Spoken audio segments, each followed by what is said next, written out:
মানুষজন আমার কাছে এসে বলে, উস্তাদ আমি নামাজ পড়ি, রোজা রাখি, হারাম খাই না, হালাল খাই, হালাল উপার্জন করি, এরপরেও আমার এত সমস্যা কেন? এত দোয়া করি, তাহাজ্জুদও পড়ি, সোমবার বৃহস্পতিবার রোজা রাখি, অনেক দোয়া করি, তবুও আমার কষ্ট দূর হয় না। এত সব ইবাদত করে তাহলে কি লাভ? সব ঠিক কাজ করছি, কিন্তু জীবনে সব ব্যাঠিক হচ্ছে আমার সাথে। বরং আমি যতই করি, যতই ইসলামের দিকে আসি, আমার জীবনের কষ্ট আরও বেড়ে যায়। বিষয়টা আসলে খুবই কমন। একজন তো আমাকে উল্টো বলেছিল, জানেন, আমি ইসলাম যত কম মানি আমার জীবন ততই সহজ হয়। মানে এভাবে বলতে চাই না, জানি আল্লাহ শুনছেন, আর সে এইভাবে ইশারা করে দেখাচ্ছে। আমি তো ভাবছি এমনটা করে কি লাভ, ওই কোনায় যে কথা বলি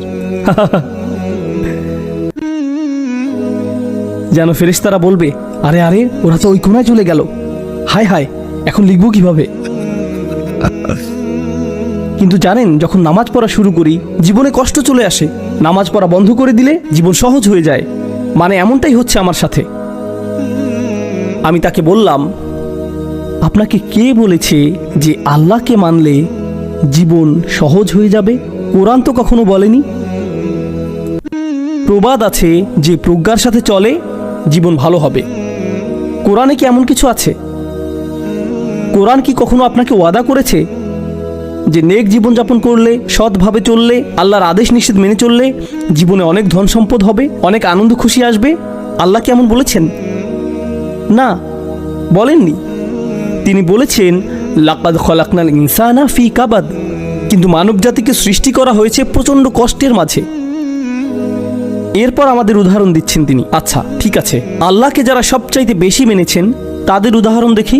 ইব্রাহিম আলাইহিসসালাম আল্লাহকে কত মেনেছেন, তার জীবন তো তাহলে না। ইউসুফ আলাইহিসসালাম কোনো নিয়ম ভঙ্গ করেননি, ভালো থেকেছেন শুধু,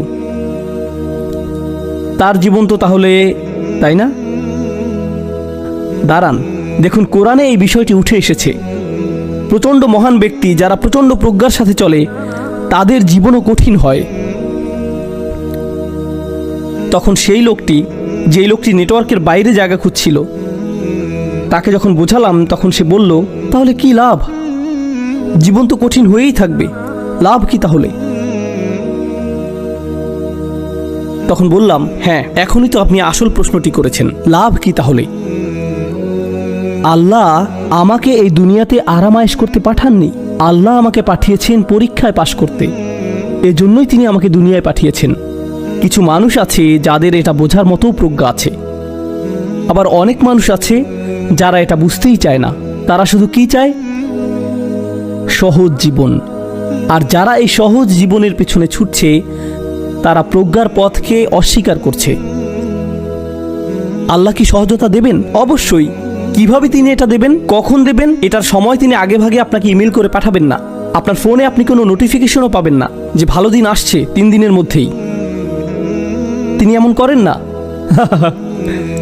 আপনারা তো জানেন, সর্বশ্রেষ্ঠ বিশ্বাসীরাও বলেছিল, মাতা নাসরুল্লাহ, আল্লাহর সাহায্য কখন আসবে, কখন আসবে সাহায্য? আল্লাহ বলছেন শীঘ্রই আসবে। কিন্তু কাউকে যদি আপনি বলেন শীঘ্রই আসছে, সে বলে কত শীঘ্রই, কোন মাসে, কতকাল পর, মাস, বছর, একটু কি বলবেন না? বলা হবে না। ওমা কান আল্লাহু লিয়ুতলিয়াকুম আলাল গায়ব। আল্লাহর কোনো প্রয়োজন পড়েনি যে তিনি আপনাকে গায়ব সম্পর্কে কিছু বলে দেবেন। ঠিক এটাই হচ্ছে মূলত পরিপক্কতা, তাই না? জীবনের একটি পরিপক্ক দৃষ্টিভঙ্গি। পরীক্ষা আসবেই, আল্লাহ আপনাকে সেসব পরীক্ষা পাড়ি দেবার শক্তি আর প্রজ্ঞা দিয়েছেন। জীবনকে সহজ করা হেদায়েতের উদ্দেশ্য নয়, ঝড়কে থামিয়ে দেয়া হেদায়েতের কাজ নয়, বরং উদ্দেশ্য হলো যেন আপনি ঝড় পাড়ি দিতে পারেন। এখন আপনি জানেন কিভাবে ঝড়ের ভেতর দিয়ে পাড়ি দিতে হয়। ঝড় যে চলে যাবে সেটা নয়।